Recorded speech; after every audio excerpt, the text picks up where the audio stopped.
wasaaradda amniga dowlad goboleedka Puntland ayaa ka hadashay khasaaraha ka dhashay dagaal ku dhexmaray ciidamada ammaanka ee Puntland iyo kuwa xarakada al-shabaab deegaanka Dhadhaw oo u dhaxeeya Ceelaaye iyo Qow. wasiir ku-xigeenka amniga dowladda Puntland Cabdijamaal Cismaan Maxamed oo shir jaraa'id ku qabtay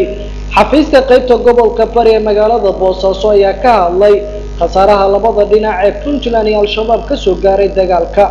shirkan jaraa'id oo saaka qabanayno waxa weeye shalay 14 bishii labaad 2017 ciidamada amniga ee dowladda Puntland sidii caadadu waxay shalay waxay ka howlgaleen aad عشان بروح المدو لأن يلاحظوا Dhadhaw وكمل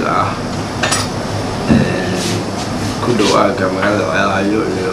قو أقوى كله شاي وقلت للسنية سأسوأل كنا هنا صحافة دا بعد الصوت انتهي لوني وكمل الحال ما كان بديت كان شغل يعشع ولا الكسدة ولا العددة وهذه جرى عليه Soomaaliya oo dhan ka digaan xawo. wasiir ku-xigeenka amniga Puntland ayaa sheegay in ay hayaan ilaa 3 nin oo ay ka soo qabteen aaga uu dagaalku ka dhacay ayna baarayaan in ay al-shabaab yihiin iyo in kale ma jiro wax war oo ka soo baxay dhanka xarakada al-shabaab oo ku aadan khasaaraha